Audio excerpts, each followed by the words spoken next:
Do you know what we put into our bodies? I mean, every day. Think about it. This happens not just because of the food we eat and the liquids we drink, but many other factors as well. The job given to the FDA is to determine the food and drug quality so nobody gets hurt or injured from anything that's put out.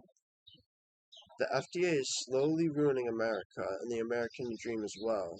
They research many issues at hand, however, they fail to act.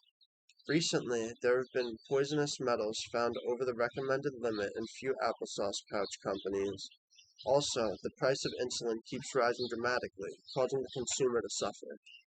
Starting back in October of 2023, there were lead contaminants found in applesauce pouches that are marketed towards young children.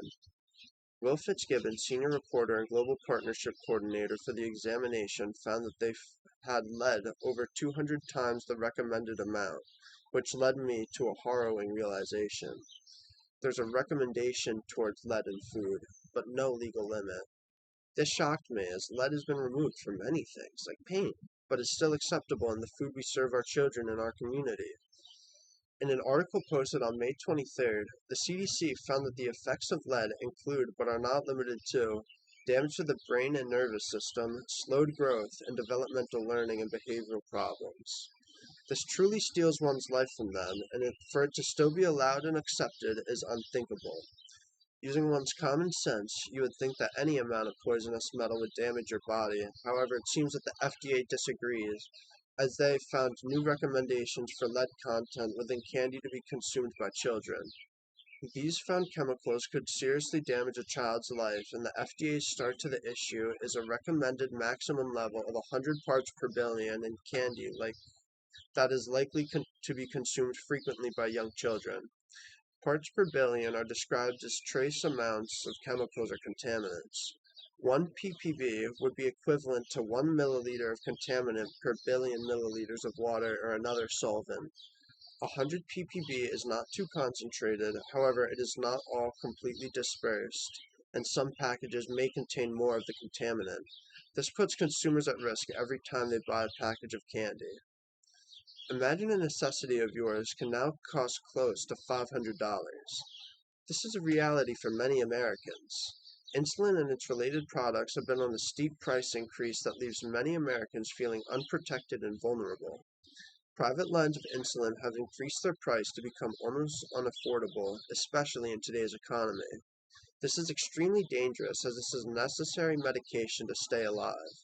In an extreme case, one vial of the rapid-acting insulin analog Lispro increased more than 1,000% in price between 1991 and 2019, which was, back in 1999, it was $21, and in 2019, it was $332 in the USA. The prices have skyrocketed as demand has remained steady. This leaves many Americans scrambling to find the means to resupply their needed prescription. This is crazy that there hasn't been a price cap on the insulin market, noted that it is a monthly purchase. The issue with having to find the means to resupply a necessity is that a person's always in panic and they cannot be a good or effective member of society. Catherine Sorrar, researcher of T1 International, which is a company that focuses on diabetes, found that one way consumers have cut costs is to stockpile their medicine and ration those said supplies. Globally, 19.5% reported insulin rationing and 36.6% reported rationing glucose testing kits due to out-of-pocket expenses. This is horrible as private-owned insulin companies, and unfortunately, the FDA did not foresee this, placing price caps on insulin and its equipment. New laws are being voted on now, but the damage has been done to many people and families. The FDA is a confusing agency as they say that they want to help the American people, however they show little empathy when making change. From an outside perspective, it looks like the FDA allows everything that is not of immediate concern or going to immediately harm the people. From its recalled applesauce pouches to the insulin crisis, it seems that there are issues within the staff to allow these atrocities. There are actions we can take today, as it's been historically seen that there are measures that force the government to listen to us, like the suffragettes or civil disobedience during the civil rights movement. All it takes is a few organized events, which is a lot easier to organize today with the World Wide Web.